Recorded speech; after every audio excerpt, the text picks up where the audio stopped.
সুপ্রভাত বন্ধুরা, তোমরা সকলে কেমন আছো? আমরা ভালো আছি। আমার নতুন একটি ভিডিওতে তোমাদের সকলকে জানাই স্বাগত। আর আজকে হচ্ছে মঙ্গলবার, তো সকাল সকাল উঠেও পড়েছি, কাজকর্ম করে দিয়ে চলেও গেছে। এদিকে আমার কিছুটা রান্না হয়েছে আর বাকি রান্নাটা হাজব্যান্ড করছে।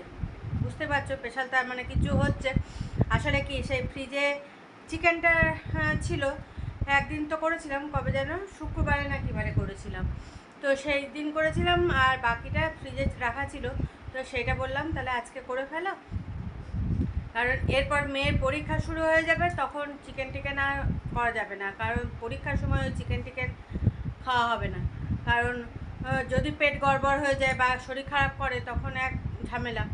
সেই জন্য বললাম ওটা করে নাও। নিয়ে এখন হাজব্যান্ড ওটা বানাতে শুরু করবে। আর এইদিকে দেখো মেয়ে পড়াশোনা করছে, এই যে মেয়ে পড়াশোনা করছে। আর আমার তো সকাল সকাল এগুলো বিছানাপত্র ঝাড়াঝুড়ি হয়ে গেছে। প্রিয়া যেহেতু কাজ করে দিয়ে চলে গেছে, ওর তো কাজ করে দিয়ে যাওয়ার আগে আমাকে এগুলো সব ঝেড়ে ঝুড়ে পরিষ্কার করে নিতে হয়। আর এখানে কিছু কাপড় জামা, এই দেখো এখানে কাপড় জামা কিছু রাখা আছে, এগুলো ভাঁজ করতে হবে। তাই চলো, এমনি সবারই জলখাবার টলখাবার সব খাওয়া দাওয়া কমপ্লিট হয়ে গেছে। শুধু এবার আমি লাগবো আমার কাজগুলো গোছাতে, মানে ঘর ঝাড়ু দেওয়া, এবার রান্নাটা কমপ্লিট হয়ে গেলে তারপরে গ্যাস ট্যাসগুলো পরিষ্কার করা, এই সবগুলো করব। ভেবেছিলাম যে আজকে ওই যে পায়ের কাছে একটা পাতলা ধরনের একটা ঢাকা দেওয়ার থাকে, সেটা ভিজাবো ভেবেছিলাম, কিন্তু সকাল থেকে এত মেঘলা মেঘলা ওয়েদার করলো, নিয়ে আর ভিজানো হলো না। রাতে ভিজাইনি, দেখলাম রাতে ভিজালে হবে না, সকাল থেকে যদি আবার বৃষ্টি নেমে যায় তাহলে রাতে ভিজিয়ে দিলে সকালে কাচবে, তখন আমি মেলবো কোথায়। কিন্তু আজকে দেখলাম সকাল থেকে মেঘলা মেঘলাই ওয়েদার, নিয়ে আর ভিজানোও হয়নি। দেখলাম থাক, আর ভিজাবো না, কালকে যদি ওয়েদার ভালো থাকে তাহলে কালকে ভিজাবো। তো নিয়ে এখন দেখছি রোদ উঠেছে, তাহলে কীরকম রাগ করে বোঝো।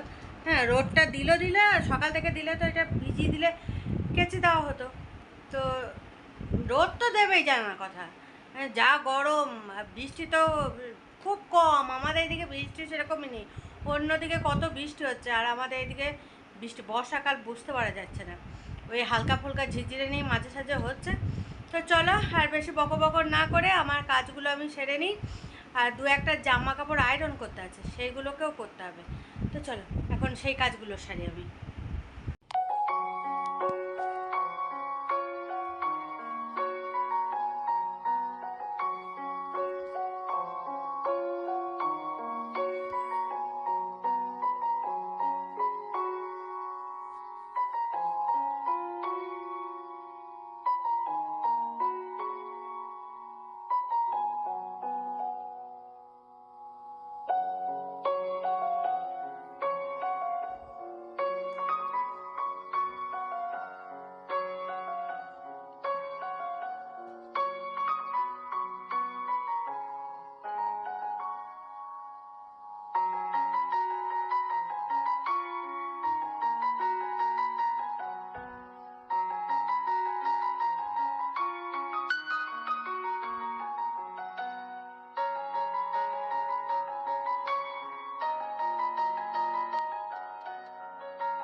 দেখো বন্ধুরা, এদিকে তো হাজব্যান্ডের চিকেন রান্না করা কমপ্লিট হয়ে গেছে, এদিকে আমার আয়রন করা হয়ে গেছে, ঘর দুয়ার পরিষ্কার করা হয়ে গেছে। এবার চলো তোমাদের দেখিয়ে দিই চিকেন রান্না আর এটা রান্নাগুলো কি কি করেছি। চিকেনটা তো কালারটা যা এসছে দারুণ। তো চলো ফটাফট দেখে নাও, নিয়ে তারপরে এবার খাওয়া দাওয়া করবো। আর অতিরিক্ত গরম লাগছে, বাপরে বাপ। চলো দেখে নাও। এই দেখো চিকেনটা দেখেছো, একদম তো বেশি ঝোল নয়, কিছু নয়, গ্রেভি গ্রেভি। তো এই হচ্ছে আজকে চিকেন, আর এই দেখো এটা রাইস। আজকে ভাতটাকে ডিম আলু পেঁয়াজ সব কিছু দিয়ে একটু ওই যে ম্যাগি মশলা ফসলা দিয়ে ফ্রাই করে নিয়েছি। তো যেহেতু দেখলাম চিকেনটা কষা কষা হচ্ছে, তো এটা দিয়ে ভাল লাগবে খেতে। তো চলো এখন খাওয়া দাওয়াটা সেরে নিই সবাই মিলে। হ্যাঁ দেখো খাবার রেডি করে নিয়েছি, তো চলো এখন খাওয়া দাওয়াটা সেরে নিই। ওদিকে মেয়ে বসে গেছে, এবার আমরাও বসে যাই। দেখো বন্ধুরা, অনেকক্ষণ পর তোমাদের সামনে চলে এলাম। আর সন্ধ্যে থেকে তো তোমাদের সামনে আসতে পারিনি, সেই দুপুরে খাওয়া দাওয়া দেখিয়েছি, তারপর থেকে আর তোমাদের সামনে আসাই হয়নি। দুপুরে খাওয়া দাওয়াটা তো জম্পেশ হয়েছে আজকে। আর তার মধ্যে কি বলবো, এত গরম। গরমে খাওয়া দাওয়াটা দুপুরে যাই হোক ভালোই হলো, কিন্তু ভেবেছিলাম কারেন্ট থাকবে, এই থাকবে, হাওয়ার মধ্যে একটু শুয়ে টুয়ে রেস্ট নেবো, কিন্তু কারেন্টেরও এত ডিস্টার্ব কি বলবো। দুপুর দিকেও কারেন্ট চলে যাচ্ছে, আর সন্ধ্যের জ্বালার আগে থাকতেই তো কারেন্ট নেই, কারেন্ট চলে গেছে। তার উপরে এত গরম, মশার অন্ধকার হয়ে গেছে, বা ধরো মশার উৎপাত। সমানে হাত পাকা করে চলছি, হাত পাকা চোখ করে চলছি, সেই অবস্থায় তোমাদের সামনে কি করে আসি।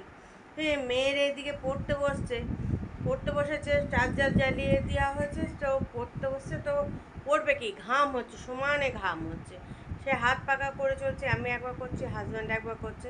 তো রাতে সেই জন্য খাওয়া দাওয়া তো করিনি, রুটি বানালাম। কারেন্ট এলো তো অনেকক্ষণ পর, তারপর রুটি বানালাম।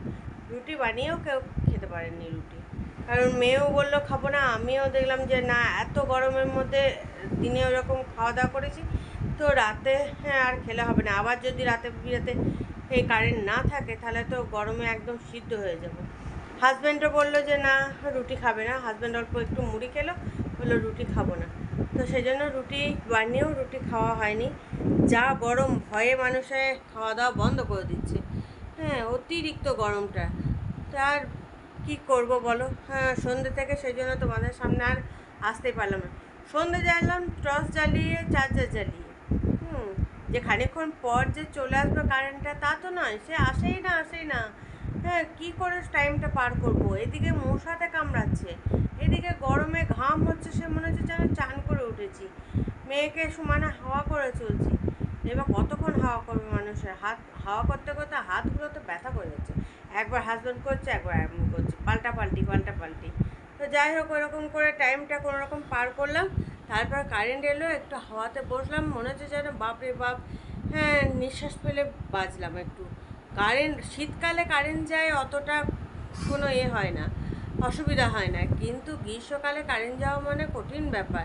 তার উপরে যদি একটু ঠান্ডা ওয়েদার থাকে, তাহলে ঠিক আছে, কিন্তু এত গরম, এত ঘাম হচ্ছে, তার উপরে যদি এত কারেন্টের ডিস্টার্ব হয়, তাহলে তো মানুষের শরীর খারাপ করে যাবে। এই ঘামগুলো বসেই তো মানুষের বেশি শরীর খারাপ হচ্ছে। গরম কমছে না, এই বৃষ্টির তো নামগন্ধ নেই। দেখলাম সন্ধ্যের দিকে তো কারেন্ট নেই, বলছি তো তোমাদের, কারেন্ট ছিল না। তার উপরে দেখছি হালকা বিদ্যুৎ চমকাচ্ছে, হুড়ু ভাড়ম হালকা ফুলকা ডাকছে। কোথাও দূরে হয়তো কিছু হচ্ছিল কিনা জানি না, তো আমাদের এদিকে কিছুই নেই। যে না খুব জোরে হাওয়া দিচ্ছে, ঝড় উঠেছে, বা খুব জোরে মেঘ ডাকছে, বৃষ্টি খুব জোরে হচ্ছে, সেই জন্য কারেন্টটা অফ করে দিয়েছে, সেসবও নয়, কিছুই নেই। হাওয়াও নেই, কিছুই নেই। তাও একটু হাওয়া দিলে একটু আরাম হয়, কিছুই নেই। কিন্তু এদিকে কারেন্ট অফ করে আছে। নাও, চারিদিক পুরো অন্ধকার, রাস্তাঘাট সব অন্ধকার। ঘরের ভিতরে ওই চার্জার জ্বালিয়ে মেয়ে পড়াশোনা করলো। তার উপরে অনেকক্ষণ পর এলো যখন, তখন একটু শান্তি পেলাম। সব খাওয়াতে একটু বসে জল টল খেয়ে, তারপরে আমি কিছুক্ষণ পর গেলাম রুটিটাও বানাতে। রাতে রুটি বানিয়ে তো রুটি কেউ খেলোই না, রুটি ভরাই থেকে গেল। তো চলো, আর কিছু বলার নেই, এমনি তো খাওয়া দাওয়া কিছু আর রাতে করলাম না ভয়ে। হ্যাঁ, ওষুধপত্র খেয়েছি, ওষুধপত্র খেয়ে বেডরুমে চলে এসেছি। আর এসে এবার তোমাদের সামনে এলাম, দেখলাম যে না, সেই দুপুরে তোমাদের সামনে এসেছি, তাহলে তো ভিডিওটা শেষ করতে হবে, তো সেই জন্য তোমাদের সামনে এলাম। তো চলো, ভিডিওটা এইখানেই শেষ করছি। কাল আবার একটা নতুন ভিডিও নিয়ে তোমাদের সামনে হাজির হয়ে যাব। ততক্ষণের জন্য তোমরা সুস্থ থেকো, ভালো থেকো, সাবধানে থেকো। টাটা, বাই বাই, শুভরাত্রি।